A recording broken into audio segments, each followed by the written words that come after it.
This is the story of a world whose borders and territories were drawn by the slave trade, where violence, subjugation, and profit imposed their own roots.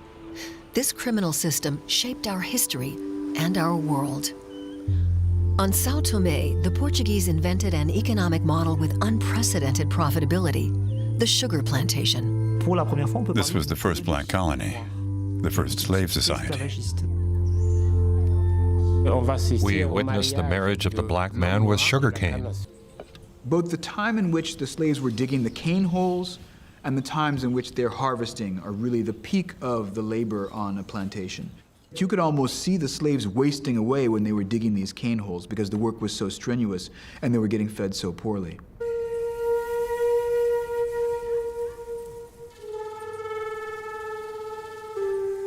You found women in all of the gangs oftentimes doing the hardest, dirtiest labor on the plantation, alongside the men or even before the men. And one of the things that means when you find young women doing this quite debilitating labor is that the birth rates are very low. And the mortality rates, the infant mortality rate, is shockingly high.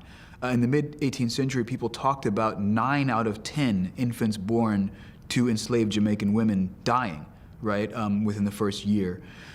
So there's no way in which the plantation can reproduce itself under those kinds of conditions.